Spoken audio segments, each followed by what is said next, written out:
Off too. All right, well, coming up right now, we all need to get our cars smog checked by law, but what happens if your car fails? Our auto man says there's a program that can help you pay to get it fixed for free. Brian Bowersock of West Escondido Auto joins us now with that. Brian, good morning. Good morning. Thanks so much for being here. Glad to be here. Okay, so smog check. Everybody has to do it. How often do you have to do a smog check? Every 2 years. Every 2 years, okay. Biannual, yes. And you got to go in and go to a specific place to get it. And then what happens if your car fails? Well, first off, real quick, there's a couple different, there's just regular smog checks. There's test-only directed, which you can go to test-only or Gold Shield. And those are two different kinds of markers that come. It actually says on your paperwork. If the vehicle does fail smog when you go in, if you are a test-only directed, or what's called an income-eligible person, which you have to actually look on the back of the application to determine if you are, there is assistance out there for you. It's called the Consumer Assistance Repair Program. What happens? Vehicle fails smog. Any place your vehicle fails smog, they should be offering you one of these applications. Okay. And actually, I brought one with us today. Okay. Almost every smog facility should have these. The state makes sure they're out there everywhere. It's the Consumer Assistance Program. Correct. Right. Correct. Okay, and let's first do the income thing, because I think on the back of there it starts talking about what kind of money level would you be at to be eligible in terms of... Okay, to make it for the income eligible, actually it's by people in your household, and it starts off with a number of people in your household, one monthly gross income, $1,900 a month.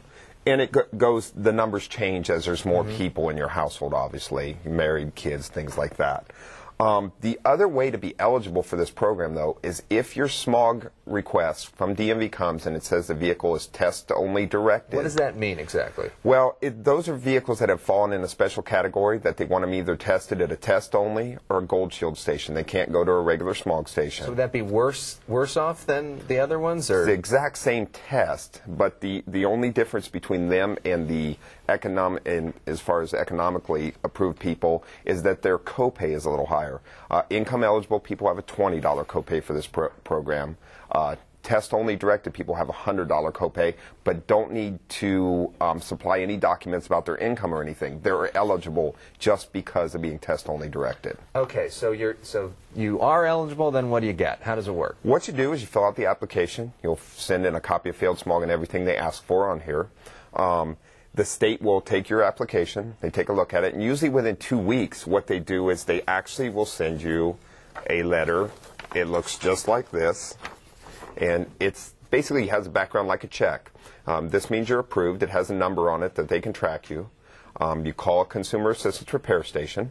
You make an appointment and get your vehicle in. So is this something you have to do before you get the smog check? Because the smog check is something you're required to do by law, on time, and everything like that. No, what the vehicle actually has to have failed smog to get into this program. Okay. So you need to go get your initial smog check first. And if you're good, you're good. If you're good, you're good. There's no need to go further. If your vehicle does fail smog and you are income eligible or test-only directed, this program is out there for you, and it's a really good program. And on the topic of smog check, we got a few pieces here. Correct. What are the big things that lead to a failing of a smog check, and are there things that you can do preventative beforehand so that you don't end up failing? One thing I realize is that if you have a check engine light, don't go in with that because that's an automatic fail, which I wish somebody told me because now I'm having to pay for that, but go ahead. Correct.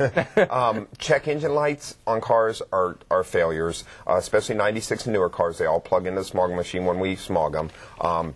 One thing that people think is a lot of times they disconnect the battery, clear off the check engine light, take the vehicle in for smog right away. That doesn't work either, 96 or newer. There's things called monitors in the car. When the machine checks it, it can tell that you cleared the check engine light and it hasn't gone through all its readiness. There's all kinds of things cars fail smog checks for because we have an EVAP system test now, gas cap test that's done on every vehicle. We go through and check all kinds of things. But as far as emissions-wise, a lot of cars fail for things like oxygen sensors, maintenance not done on the vehicle, as far as spark plugs, wires, things like that.